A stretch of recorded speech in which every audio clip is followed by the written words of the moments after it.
¿Qué consejo le daría a un joven que le gustaría ser pastor algún día? Y de verdad que esta pregunta me cautivó, no sé quién la hizo, pero yo le decía al hermano Rafa que para responderla se necesita ser cuidadoso, porque es una pregunta importante. Y yo recuerdo cuando yo era un joven de 18 años que me hice esa misma pregunta. ¿Cómo yo puedo saber si yo debo ser pastor? Y recuerdo la angustia que esa pregunta me produjo por falta de entendimiento bíblico. Y no quisiera que nadie pasara por la experiencia que yo pasé, cuando la Biblia tiene información acerca de esto. Escuchen lo que dice el apóstol Pablo en 1 Timoteo 3. Palabra fiel es esta: si alguno aspira al cargo de obispo, buena obra desea hacer. Pero, como dice el texto en la Reina Valera, es necesario, voy a leerlo como dice la Reina Valera, dice, pero es necesario que el obispo sea irreprensible, marido de una sola mujer, sobrio, prudente, decoroso, hospedador, apto para enseñar, etc. Pregunta, ahí dice que es necesario que el que anhela obispado tenga un carácter particular. Y esa palabra necesario es la misma que aparece en Juan capítulo 3, versículo 3, cuando Cristo le dice a Nicodemo, te es necesario nacer de nuevo. Así que nadie puede entrar en el reino de Dios sin haber nacido de nuevo. Nadie debería entrar en el ministerio pastoral a menos que tenga este carácter. Porque Pablo no dice es opcional. Pablo dice que es necesario. La pregunta es, ¿y quién evalúa eso? Y ahí es donde entra la angustia del joven que dice, Señor, yo estoy en la universidad estudiando una carrera, tú me estás llamando a dejar la carrera y a irme a un seminario o donde sea a prepararme para ser pastor. ¿Cómo yo descubro eso? Miren, mis hermanos, y a este joven que hizo la pregunta, gracias al Señor que Él no puso todo ese peso sobre el individuo llamado, sino que Él reparte esa carga y la reparte en tres partes. Primero, si alguien va a entrar al ministerio, tiene que anhelar la obra del ministerio. Porque Pablo lo dice aquí, si alguno aspira, si alguno anhela. ¿Y qué es lo que anhela? ¿El puesto? ¿El cargo? No, anhela la obra.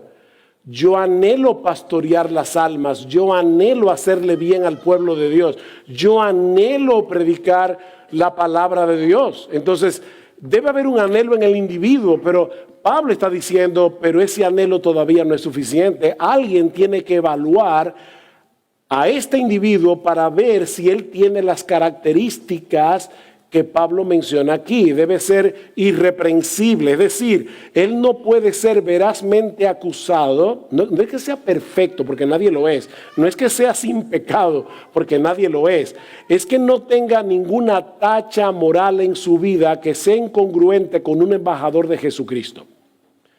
Debe ser irreprensible. Si es casado, marido de una sola mujer, sobrio, tiene dominio propio, prudente, sabio, decoroso, tiene su vida en orden, debe ser apto para enseñar, no codicioso de ganancia deshonesta, no dado al vino, todo eso. ¿Quién evalúa eso? Bueno, en primer lugar, la iglesia. ¿Recuerdan cuando los apóstoles le pidieron en Hechos 6 a la iglesia recién nacida de Jerusalén, buscad entre vosotros varones? Ellos le dieron las características, hombres que fueran sabios, llenos de fe, etcétera, pero búsquenlo ustedes. Y luego fueron presentados delante de los apóstoles, quienes les impusieron las manos. Así que hubo una aprobación final de parte de los apóstoles. Y es lo mismo que vemos aquí. Pablo le dice a Timoteo, Timoteo, no impongas con ligereza las manos a ninguno. Así que tiene que haber un anhelo, pero tiene que haber una evaluación de parte de la iglesia. Miren, hermanos, una persona que tenga las características que Pablo enuncia aquí, incluyendo que no sea un neófito, no un nuevo creyente, y al mismo tiempo es apto para enseñar, ese individuo no va a pasar desapercibido. Yo recuerdo, creo que fue Howard Hendricks, era un hombre muy ocurrente, que en una ocasión había un joven en su iglesia que decía, yo creo que Dios me ha llamado a predicar. Y él que lo conocía le decía, joven, yo no creo que Dios te haya llamado a predicar, porque yo te he oído. Finalmente el joven le dijo, es que yo estoy seguro que Dios me ha dado el don de predicar. Y él finalmente desesperado le dijo, bueno, pues Dios no me ha dado el don de oírte. Uno a veces cree que puede hacerlo. Y son los otros que te dicen, no, pero puede pasar al revés. Puede ser que tú creas que no puedes hacerlo y son los otros que te dicen que sí. Entonces, tú necesitas que eso lo evalúe una iglesia y que eso lo evalúe pastores que te conocen. Así que si está el anhelo, está el testimonio de la iglesia y está el testimonio de los pastores que te conocen, entra al ministerio. ¿Ven? No es tan complicado. Lo importante es que una iglesia siga el procedimiento bíblico. No es porque un joven sea fogoso, no es porque esté en todas las actividades de la iglesia que Dios le está llamando. Es necesario que el obispo sea lo que Pablo dice aquí. Es una pena ver la cantidad de personas que toman una Biblia y dicen, Dios me llamó, y abren una iglesia. Y al final terminan haciendo mucho daño. Nadie puede ser soldado a sus propias expensas. Ustedes se imaginan un individuo que va a un sastre y le dice, hazme un traje de coronel. Y compra tu rifle y ya tú eres coronel. No, tú no eres nada. Tú eres un civil que se compró un traje de coronel. Pero nada más. Tú no eres coronel. Tiene que haber una institución que te ponga la marca. Bueno, el pastorado es algo tan importante como vimos en la primera predicación, que no es cualquiera que toma una Biblia y dice, me voy a predicar. Nadie puede ser soldado a sus propias expensas. Así que yo te recomendaría, joven, si tú tienes el anhelo, no lo apagues, no lo apagues. Ve donde tus pastores y diles, pastor, yo creo que, o pastores, si son pastores varios, yo creo que Dios me está llamando al ministerio. Ustedes pueden evaluar mi vida, qué yo tengo que hacer y que ellos te guíen. En nuestra iglesia nosotros vamos delante de la iglesia. Primero hablamos con el que anhela el ministerio. Claro, ya nosotros conocemos un poco de su vida porque somos sus pastores. Vamos delante de sus amigos más cercanos. Si tiene esposa, vamos delante de la esposa. Le leemos 1 Timoteo 3, Tito 1 y le preguntamos, ¿tú crees que tu marido cumple este perfil? A los amigos de él, ¿tú crees que él cumple este perfil? Y si es así y todo va bien, vamos delante de la iglesia y le decimos, hermanos, estamos considerando a nuestro hermano Juan Pérez para el ministerio pastoral. Si alguno de ustedes tiene una objeción en su contra, nosotros le vamos a dar 2 meses a la iglesia para que ustedes en privado hablen con este hermano y le digan claramente, yo no creo que tú puedes ser pastor.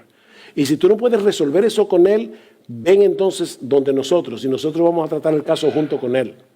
Pero si en 2 meses no hay ninguna objeción, entonces viene el día de las preguntas.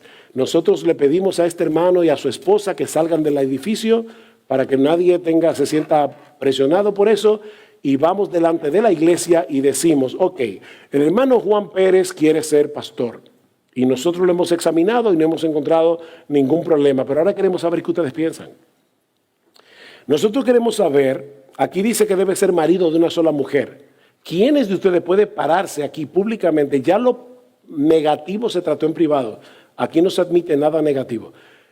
¿Quiénes de ustedes se puede parar públicamente y decir que este hombre, tú lo conoces muy bien y sabes que él no tiene ojos para otra mujer que no es la suya? Y los hermanos se paran y dan testimonio.